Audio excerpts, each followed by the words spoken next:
Hi there, I hope you are doing fantastic, and today we're going to be diving into my favorite EQ that I use in every single mix and almost every single master that I do as well. So we're going to be diving into that, why it's my favorite EQ, and also where and when you could potentially use it.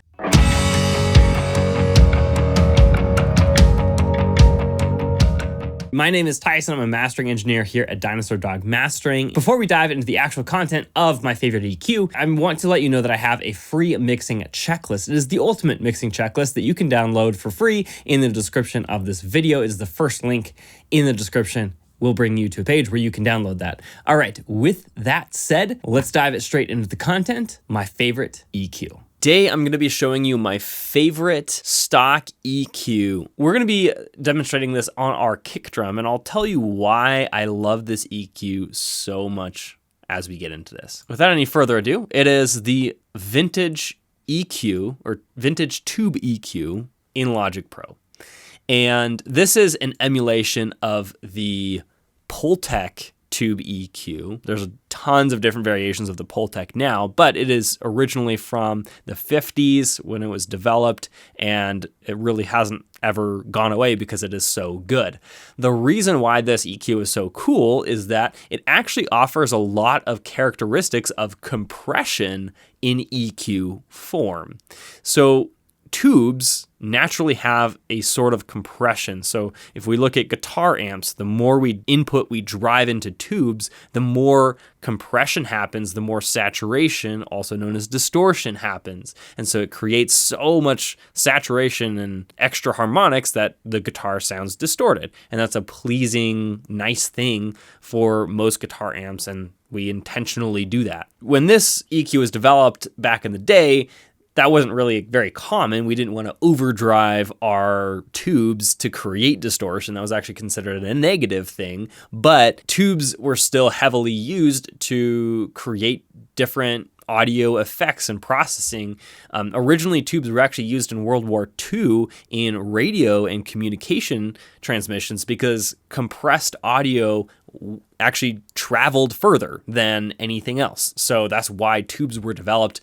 That's where the U87 came from, etc. All of this famous gear came out of this technology that was really just to transmit audio further, and they used tubes to actually compress that audio. All of that said, this is a really cool EQ because it adds saturation while it's also acting as an EQ. We're going to be using this on our acoustic kick, and in order to demonstrate this, we're going to look at our PAS analyzer here. I'm going to use an EQ as well. Let me grab that. All right, let's see if I can fit all this stuff in here.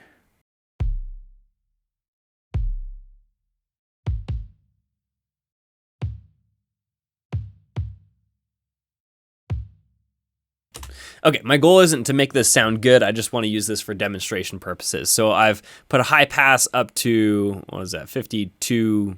60 hertz or whatever. And what I'm going to do is then add a bunch of low end back into the kick. And so let's do that.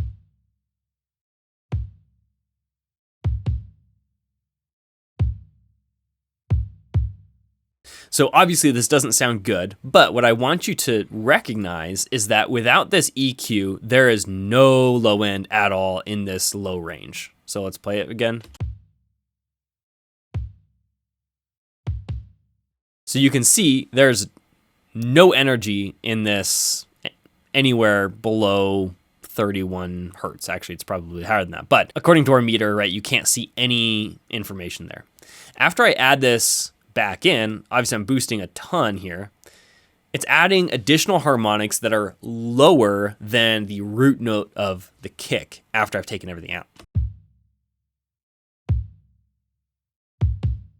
So while we don't have a ton of energy down here, you can tell there's a lot more that's added to the low end. And so this is just another way to view these harmonics being added to the kick drum and why this EQ is so unique and special.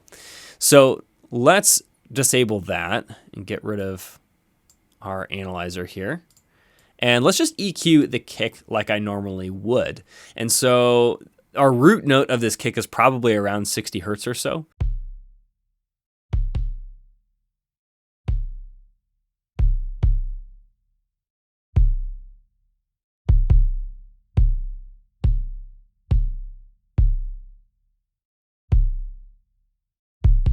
So I really like the boost right here. I think there's a resonant frequency right at 100 hertz that I really don't like. So I'm going to boost it down here, but then I'm going to use this attenuator knob. So this is the boost that I'm using right now.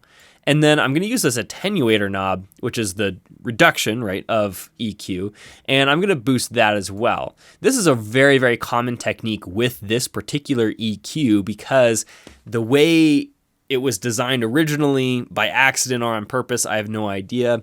These two actually exist at different frequencies. And so the low boost is actually going to be right around 60 hertz. The attenuator is actually going to be right above it. And so we can boost the low end a lot, right, by 4 decibels, but then have the attenuator there to tame any frequencies that are right above it. So I didn't like what I heard at 100 hertz. I did really like what I heard at 55 hertz. And so I'm able to both boost and attenuate it at the same time. So now let's listen to it.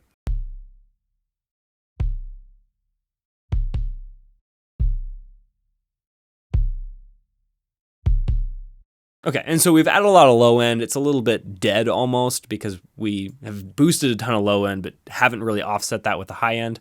So let's try boosting the top end, just see what happens here. I probably boosted the low end a little bit too much. Let's back that off a bit. And then let's boost the high end here.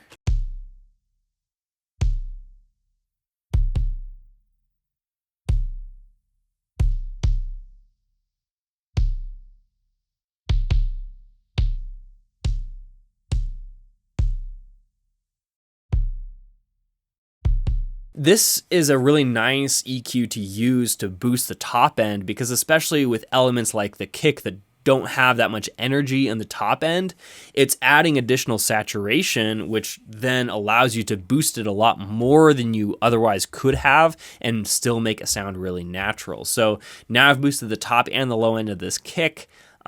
It's has added a lot of gain to it, but I can offset that here. Let's probably bring it down. I think it's probably 3 decibels of what I've added to it. Let's see.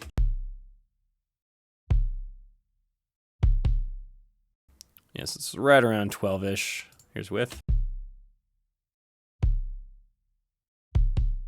Okay, so here is the kick before and after. Here is before.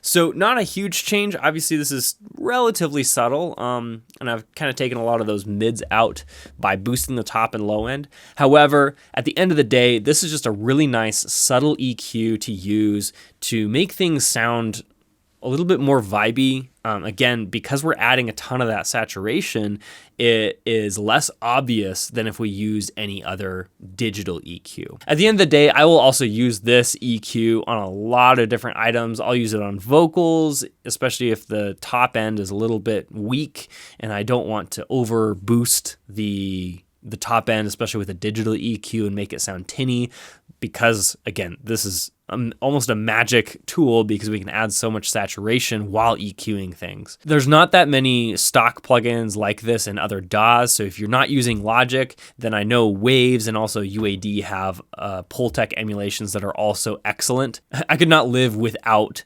a Pultec emulation of some sort just because it is so versatile and useful in so many situations.